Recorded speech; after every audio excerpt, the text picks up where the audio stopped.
Hello students, स्वागत है आपका आईसीटी वर्चुअल क्लासेस में। क्लास हम चैप्टर नंबर 16 के क्वेश्चन आंसर्स को डिस्कस कर रहे थे, जिसमें हम पढ़ रहे थे डाइजेशन एंड एब्जॉर्प्शन के बारे में।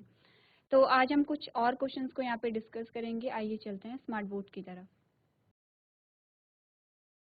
क्लास प्रीवियस लेक्चर में जो हमारा लास्ट क्वेश्चन था, उसमें हमसे पूछा गया था what would happen if HCl were not secreted in the stomach, यानी कि क्या होगा अगर हमारे स्टमक में हाइड्रोक्लोरिक एसिड का श्रावण नहीं हुआ।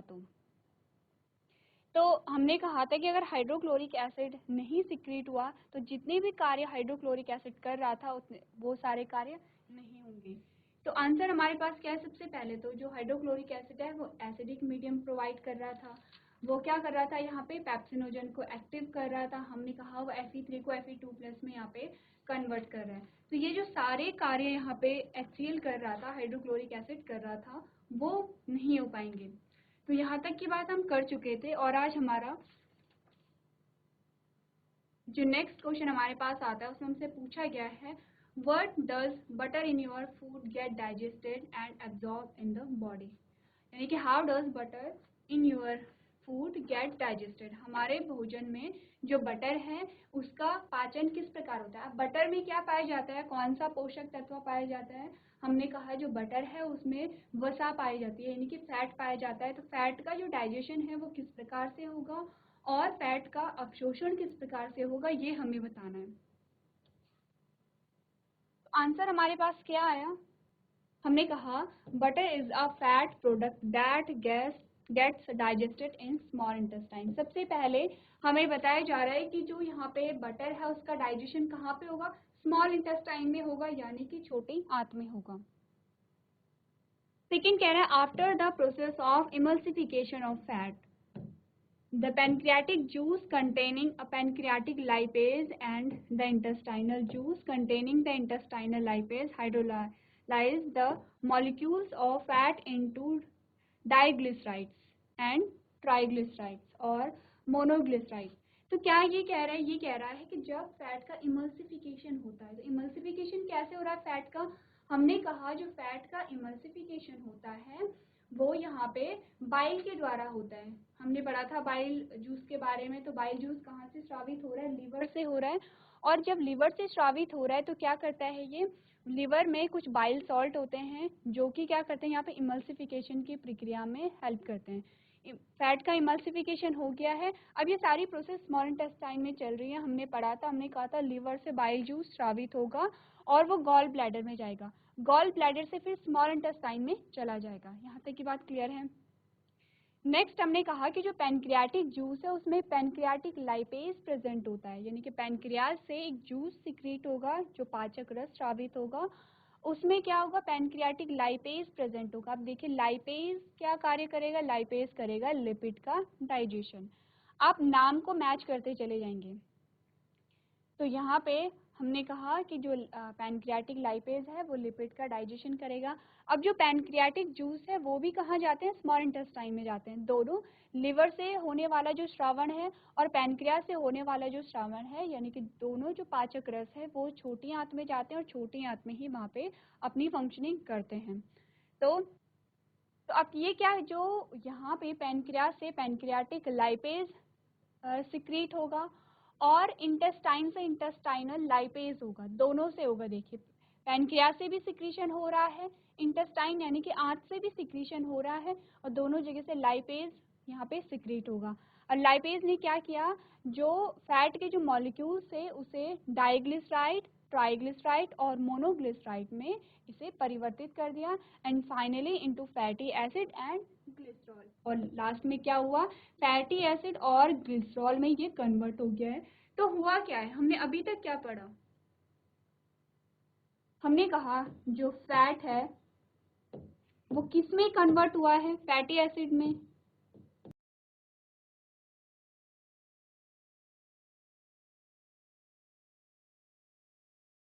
फैटी एसिड एंड ग्लिसरॉल में।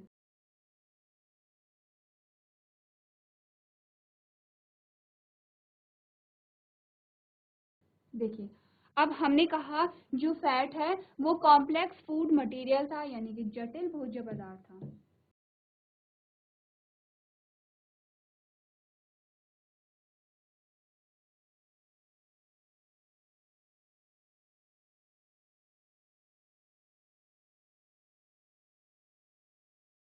अब ये जो जटिल भोज्य पदार्थ है, ये जो फैटी एसिड और ग्लिसरॉल है, ये क्या है, सरल रूप है किसका, यहाँ पे फैट का। हमने कहा जो जटिल रूप था वो क्या था, फैट था। अब फैट क्या हो गया, सरल भोज्य पदार्थ में, ये सरल रूप में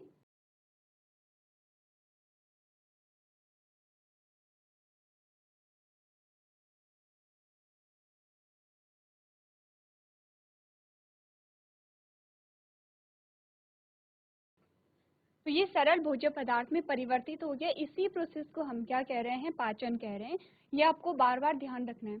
अब आपको ये भी पता होना चाहिए कि अभी हमने बात की किसकी, फैट की, तो हमें पता है कि फैट जो है, वसा जो है वो क्या है, जटिल अवस्था है, और उसकी जो सरल अवस्था है वो ग्लिसरॉल है और फैटी एसिड है। वहीं अगर बात की जाए कार्बोहाइड्रेट की, तो कार्बोहाइड्रेट की सरल अवस्था क्या होगी, क्योंकि कार्बोहाइड्रेट क्या है, जटिल अवस्था है। हमने कहा कार्बोहाइड्रेट की जो सरल अवस्था है उसे हम कहते हैं ग्लूकोज, यानी कि कार्बोहाइड्रेट का जब पूर्ण पाचन हो जाएगा तो ग्लूकोज में ये परिवर्तित हो जाएगा।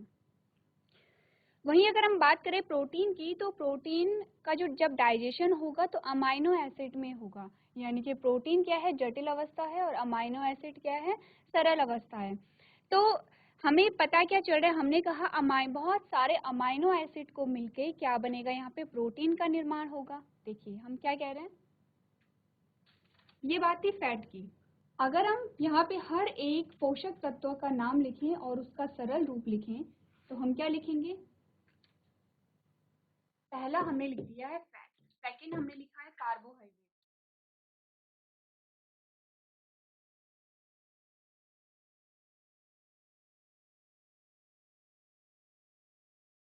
अब कार्बोहाइड्रेट का जो कन्वर्जन होगा वो ग्लूकोज में हो रहा है। देखिए एक साइड हम लिख रहे हैं यहाँ पे जटिल अवस्था यानी कि कॉम्प्लेक्स फूड मटेरियल, और उसी का हम लिख रहे हैं यहाँ पे सिंपल फूड मटेरियल। तीसरा हम बात करेंगे प्रोटीन की, क्योंकि अगर मुख्य पोषक तत्वों की बात करें तो हम यहाँ पे 3 पोषक तत्वों की बात करते हैं, फैट, कार्बोहाइड्रेट एंड प्रोटीन। तो अगर हम प्रोटीन की बात करें, हमने कहा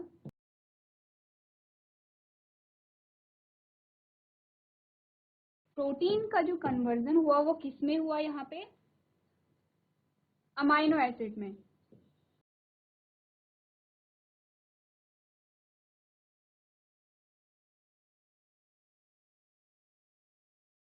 अब इससे हमें क्या पता चला, हमें ये पता चला है कि बहुत सारे फैटी एसिड और ग्लिसरॉल मिलके यहाँ पे वसा का निर्माण कर रहे हैं।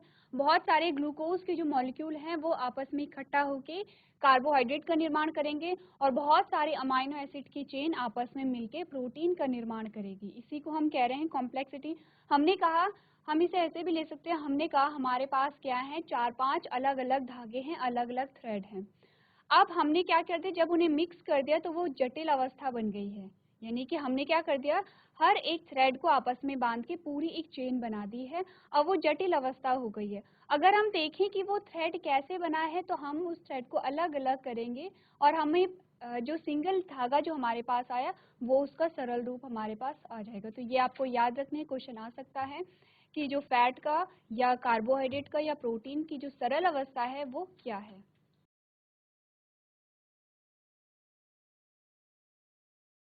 चलिए इसके बाद जो नेक्स्ट हमारे पास क्वेश्चन आता है, हमें इक्वेशन भी दी गई है कि किस प्रकार से फैट का डाइजेशन होता है। तो क्या हो रहा है, यहाँ पे फैट था, फैट पे किसने काम किया, पैनक्रियाटिक लाइपेज ने काम किया, या ट्राइग्लिसराइड और डाइग्लिसराइड में टूट गया। तो हमने क्या देखा, हमने कहा मोनोग्लिसराइड प्लस डाइग्लिसराइड मिलके क्या बनाते हैं, यहाँ पे ग्लिसरॉल और फैटी एसिड में ये कन्वर्ट हो जाते हैं। तो यहाँ तक की बात हो गई है। नेक्स्ट जो हमारे पास अब आता है, अभी तक हमने कहा कि फैट का जो डाइजेशन है वो किस प्रकार हो रहा है। हमने कहा फैट का डाइजेशन हो रहा है स्मॉल इंटेस्टाइन में, पैनक्रियाटिक जो लाइपेज और इंटेस्टाइनल लाइपेज वहाँ पे काम करता है। कब, जब फैट का इमल्सिफिकेशन हो जाता है। फैट के इमल्सिफिकेशन में वहाँ पे बाइल जूस भी चाहिए होगा। अब जो है फैट का यहाँ पे डाइजेशन हो गया, फैट का एब्जॉर्प्शन होगा, यानी कि जो वसा है उसका अवशोषण किस प्रकार से होता है आप पढ़ेंगे। It is an active process during which the fat are hydrolysed into a glycerol and fatty acid. अब देखिए एक शब्द आपको ध्यान रखना है कि जो फैट का एब्जॉर्प्शन है यानी कि वसा का अवशोषण है वो एक्टिव प्रोसेस है। हमारे पास जब आप पढ़ोगे डाइजेशन का, जब हमने लास्ट चैप्टर पढ़ा था और लास्ट में हमारे पास आया था कि कौन सा पोषक तत्व एक्टिवली एब्जॉर्ब हो रहा है, कौन सा जो पैसिवली एब्जॉर्ब हो रहा है। अब एक्टिवली एब्जॉर्ब होने से मतलब है कि फैट के अवशोषण में यहाँ पे एनर्जी की आवश्यकता है। जहाँ पे आप देखेंगे सिंपल डिफ्यूजन, तो सिंपल डिफ्यूजन में क्या होता है, सिंपली जो अवशोषण है वो हो जाता है और वहाँ पे एनर्जी की आवश्यकता नहीं पड़ती है। आपने सिंपल डिफ्यूजन, फैसिलिटेटेड डिफ्यूजन और एक्टिव जो ट्रांसपोर्ट है उसके बारे में पढ़ा था जब आप क्लास 11th में थे। तो हमने देखा था कि जो सिंपल डिफ्यूजन हो रहा है वहाँ पे एनर्जी की आवश्यकता नहीं है। जहाँ पे एक्टिव ट्रांसपोर्ट हो रहा है यानी कि एक्टिवली जो मॉलिक्यूल हैं वो एक जगह से दूसरी जगह जा रहे हैं, तो वहाँ पे एनर्जी की आवश्यकता यहाँ पे होती है। इसका मतलब कि जब भी यहाँ पे वसा का एब्जॉर्प्शन होगा तो एनर्जी की आवश्यकता यहाँ पे भी होगी। नेक्स्ट हमने क्या देखा, हमने कहा as these are water soluble they are directly not absorb by the blood, they are incorporated first into a small droplets known as a micelles and then shifted to the villi of the intestinal mucosa। तो यहाँ पे क्या होता है कि जो fat है उसका डायरेक्ट एब्जॉर्प्शन नहीं होता है, यानी कि जो इसका अवशोषण है वो डायरेक्ट नहीं होता है। तो पहले क्या होगा, ये जो मॉलिक्यूल होंगे वो छोटे छोटे ड्रॉपलेट्स में टूट जाते हैं, यानी छोटे छोटे पार्ट्स में टूट जाते हैं जिसे हम मिसेल्स कहते हैं। और फिर क्या होगा, यहाँ पे विलाई के द्वारा इनका क्या होगा, यहाँ पे अवशोषण होगा, where they forms as a chylomicrons, tiny microscopic particles. They are tiny protein coated fat globules that are transported to the lymph vessels in the villi. The food that is absorbed from the lymph vessels ultimately is liberated into the bloodstream and furthermore to each cell of the body। तो इस प्रकार से क्या होता है, fat का absorption होता है। चलिए, तो ये हमने देखा कि जो फैट है उसका डाइजेशन किस प्रकार होगा और उसका एब्जॉर्प्शन किस प्रकार होगा। तो आपको क्या ध्यान रखना है, सबसे पहले आपको ये याद रखना है कि जो फैट का एब्जॉर्प्शन होगा वो एक्टिवली होगा। और क्यों एक्टिवली होता है, क्योंकि ये पानी में क्या है, इनसॉल्यूबल है। यहाँ पे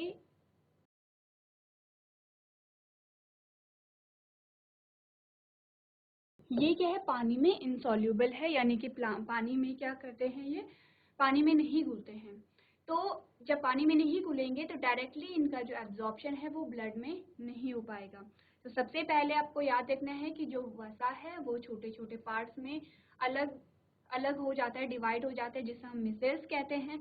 उसके बाद ये जो मिसेल्स हैं वो विलाई की इंटेस्टाइनल म्यूकोसा में शिफ्ट हो जाते हैं। विलाई का डायग्राम हमने देखा है। तो अब ये क्या करेंगे, जो विलाई है विलाई के इंटेस्टाइनल म्यूकोसा में ये शिफ्ट हो जाएंगे। अब यहाँ पे क्या होगा, ये फिर से और छोटे छोटे टीनी पार्टिकल्स में कन्वर्ट हो जाएंगे और उसके बाद क्या होगा कि ये जो ट्रांसफर हो जाएंगे लिम्फ वेसल्स में। अब यहाँ से क्या होगा, जो विलाई है विलाई से वो लिम्फ वेसल्स में ट्रांसफर हो जाएंगे और इस प्रकार से लिम्फ वेसल से ये फिर कहाँ जाएंगे, जो हमारा जो ब्लड है ब्लड में ट्रांसफर हो जाएंगे। इस प्रकार से जो फैट है उसका एब्जॉर्प्शन यहाँ पे पूरा हो जाता है। चलिए, इसके बाद जो नेक्स्ट हमारे पास क्वेश्चन आता है उसमें हमसे पूछा गया है एक्सप्लेन द टर्म कोडोंट एंड डाइफाइडोंट। हमें बताना है कोडोंट क्या होते हैं और डाइफाइडोंट क्या होते हैं, क्योंकि हम ये डिस्कस भी कर चुके हैं। तो हमने क्या कहा था, हमने कहा था जो जिस व्यक्ति या किसी भी जीव के जीवन में अगर दांत एक बार आते हैं तो उन्हें हम क्या कहते हैं, कोडोंट कह रहे हैं। और अगर किसी व्यक्ति के जीवन में जो दांत हैं वो 2 बार आ रहे हैं, इनकी पहला हमने कहा मिल्क टीथ आते हैं, दूसरा हमने कहा परमानेंट टीथ आते हैं, उसे हम क्या कहते हैं, डाइफाइडोंट कहते हैं। तो हमने पढ़ा every tooth in human beings is embedded in a socket of a jaw bones, यानी कि हर एक जो दांत होता है वो कहाँ पे, जो जॉ है जॉ में एक सॉकेट होता है वहाँ पे फिक्स होता है। This attachment of the teeth is refer to as a कोडोंट।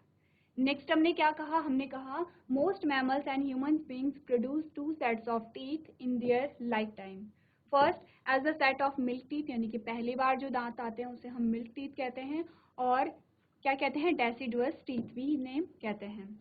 Which are temporary and second a set of adult teeth are permanent. जो सेकेंड जो सेट होता है वो परमानेंट होता है। The temporary milk teeth are replaced by the permanent adult teeth. This dentition refer to as a diphyodont, यानी कि अगर 2 बार दांत आ रहे हैं तो उन्हें हम क्या कह रहे हैं, डाइफाइडोंट कह रहे हैं।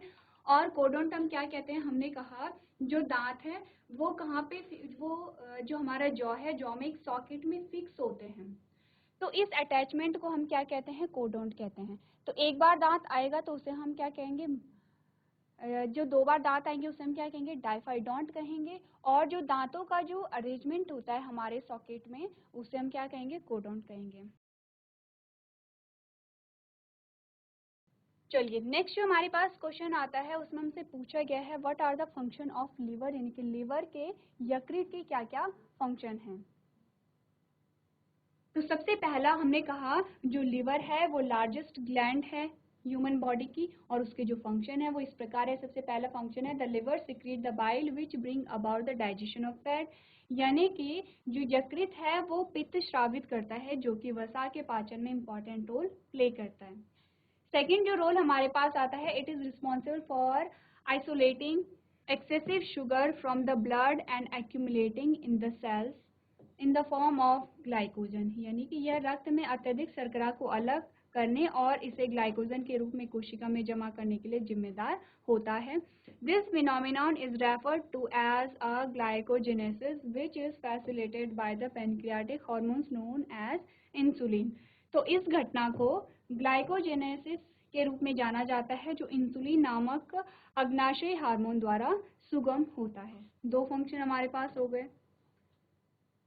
नेक्स्ट हमने कहा the liver produced heparin which is an anti coagulant, यानी कि यकृत हिपैरिन का उत्पादन करता है जो एक थक्का रोधी है। नेक्स्ट जो फंक्शन हमारे पास आता है, हमने कहा द लिवर सिक्रीट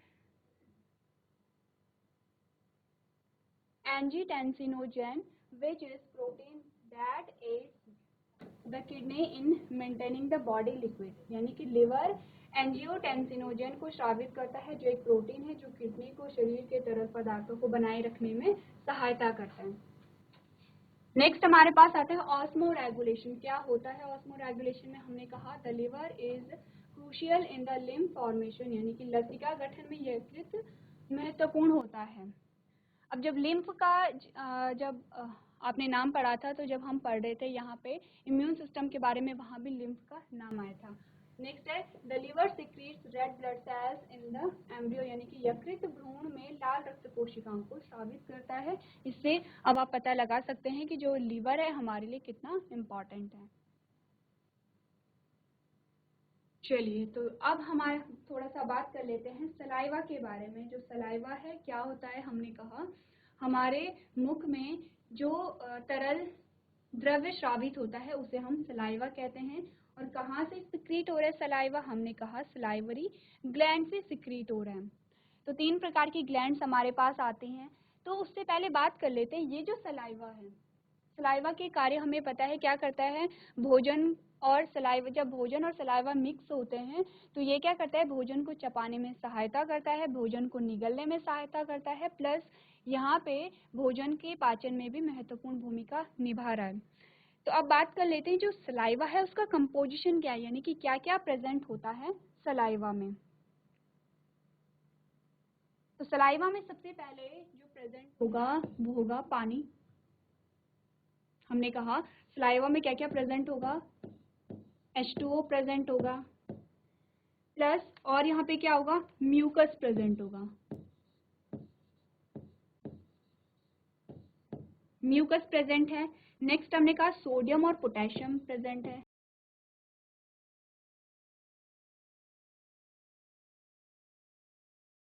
इसके अलावा यहाँ पे क्या है, क्लोरीन प्रेजेंट है और HCO3 प्रेजेंट है। इसके बाद हमारे पास यहाँ पे 2 प्रकार के एंजाइम आते हैं।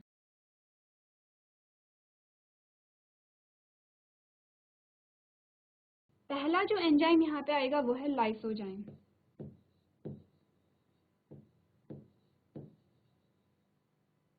और दूसरा जो एंजाइम है वो है सलाइवरी अमाइलेज।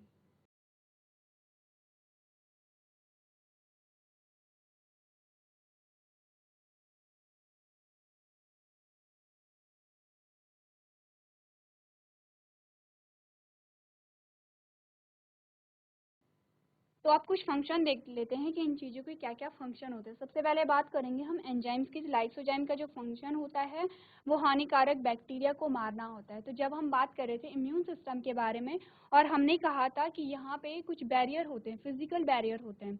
फिजिकल बैरियर में सबसे पहले हमने बात की थी त्वचा की। उसके बाद हमने कहा था कि इंटरनली कुछ ऐसे लिपिड होते हैं जो कि यहाँ पे हमें सुरक्षा प्रदान करते हैं, उसमें से एक है लाइसोजाइम। तो लाइसोजाइम क्या होता है, जब भी हमारे भोजन में कुछ ऐसे बैक्टीरिया आ जाते हैं जो कि हमारी बॉडी के लिए हार्मफुल होते हैं, हानिकारक होते हैं, तो वो इन्हें किल करेगी। सेकेंड एंजाइम हमारे पास आता है, हमने कहा सलाइवरी अमाइलेज। तो सलाइवरी अमाइलेज का जो कार्य है वो पाचन में है। क्या करेगा, स्टार्च को माल्टोज में कन्वर्ट कर देता है, यानी कि सलाइवरी अमाइलेज कार्बोहाइड्रेट का पाचन करेगा।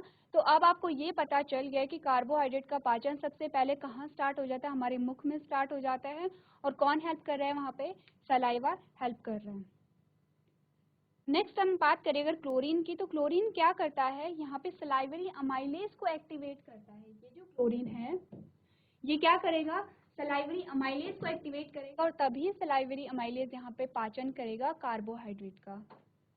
चलिए, अब नेक्स्ट जो हेडिंग हमारे पास आती है, हम बात कर लेते हैं सलाइवरी ग्लैंड्स के बारे में। 3 प्रकार की ग्लैंड्स की हमने बात की थी। पहली जो ग्लैंड हमारे पास आती है, हमने उसे कहा पैरोटिड ग्लैंड।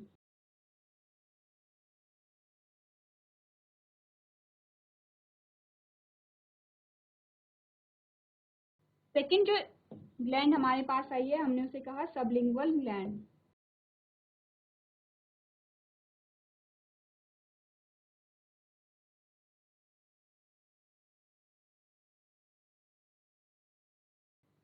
और थर्ड हमारे पास जो ग्लैंड आई है वो है सब मैक्सिलरी या सब मैंडिबल।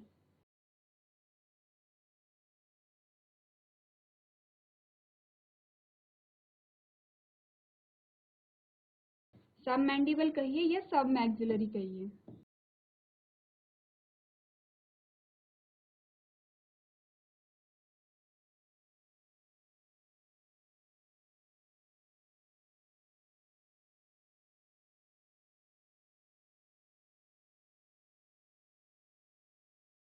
तीनों ग्लैंड के आपको नाम याद रखने हैं। पैरोटिड ग्लैंड हो गया है, सबलिंगुअल हो गया है, और सब मैंडिबल या सब मैक्सिलरी ग्लैंड हो गया है।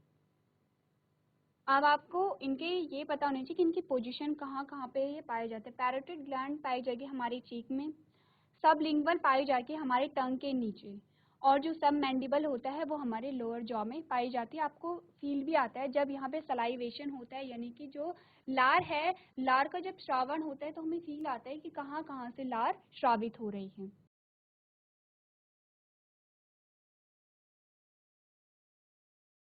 चलिए, नेक्स्ट जो हमारे पास क्वेश्चन आता है उसमें हमसे पूछा गया है right the name of different parts of large intestine.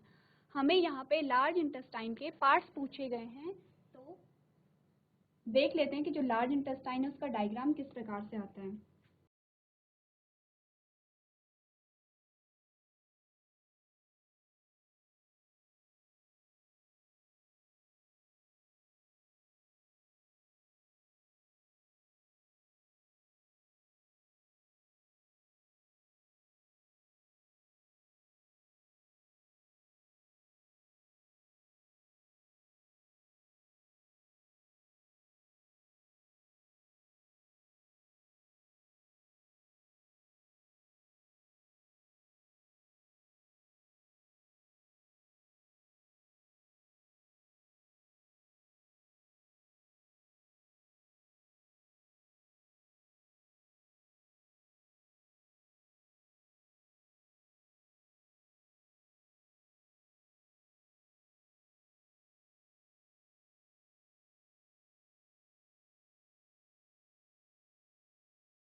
चलिए, तो ये मेनली हमारे पास आते हैं कौन, लार्ज इंटेस्टाइन के पार्ट्स हैं।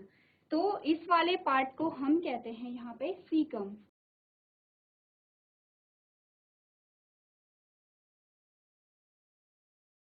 ये वाला जो पार्ट हमारे पास आया है इसे हम कहेंगे कोलोन।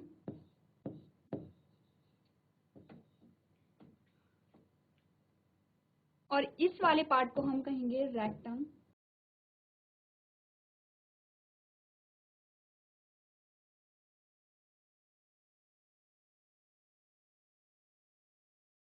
और लास्ट वाला पार्ट हमारे पास क्या आएगा, यहाँ पे एनस का आ जाएगा। 3 पार्ट होते हैं किसके, लार्ज इंटेस्टाइन के।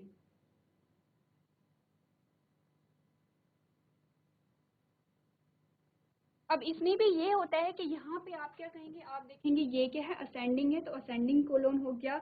इसे आप क्या कहेंगे, ट्रांसवर्स कोलोन हो गया है। और ये क्या है, यहाँ पे डिसेंडिंग रेक्टम हो गया। ये किस प्रकार से हम इन्हें क्यों कह रहे हैं, असेंडिंग हो गया, ट्रांसवर्स हो गया या डिसेंडिंग हो गया, ये मूवमेंट को बता रहा है कि किस प्रकार से यहाँ पे जो लार्ज इंटेस्टाइन है उसमें मूवमेंट चलती है। ये हमारा लार्ज इंटेस्टाइन हो गया है। आपको लार्ज इंटेस्टाइन की जो लेंथ है वो पता होनी चाहिए, 1.5 मीटर है। और जो स्मॉल इंटेस्टाइन है उसकी 7.5 मीटर है। अब अगर बात की जाए यहाँ पे हर एक पार्ट में क्या क्या फंक्शन हो रहे हैं, तो हमने कहा जो सीकम है वहाँ पे बेनिफिशियल बैक्टीरिया रहते हैं, सिम्बायोटिक बैक्टीरिया रहते हैं। और यहाँ पे क्या आता है, पानी का एब्जॉर्प्शन होता है कोलोन में। तो सीकम में क्या है, बेनिफिशियल बैक्टीरिया रहते हैं, यानी कि सिम्बायोटिक बैक्टीरिया रहते हैं। कोलोन की अगर हम बात करें तो कोलोन में क्या होता है, पानी का एब्जॉर्प्शन होता है। हमने पढ़ा था कि यहाँ पे अगर कोई अतिरिक्त पानी अगर चला जाता है तो पानी और जो लवण होते हैं यानी कि वाटर और सॉल्ट का जो एब्जॉर्प्शन होता है वो कहाँ पे होगा, कोलोन में प्रेजेंट होगा। नेक्स्ट यहाँ पे जो बैक्टीरिया होते हैं ये क्या करते हैं, कुछ विटामिन को यहाँ पे एब्जॉर्ब कर लेते हैं। जो बेनिफिशियल जो बैक्टीरिया होते हैं जिन विटामिन की हमें आवश्यकता होती है उन्हें यहाँ पे री एब्जॉर्प्शन करते हैं। और जो एक्सक्रीटरी जो यहाँ पे क्या होगा, मटेरियल होगा, जो एक्सक्रीटा होगा यानी कि जो उत्सर्जी पदार्थ होगा वो कहाँ से बाहर आएगा, यहाँ से रेक्टम से बाहर आ जाता है। तो इस प्रकार से आपने क्या देखा, अलग अलग पार्ट देखे लार्ज इंटेस्टाइन के और उनमें क्या क्या फंक्शन यहाँ पे होता है।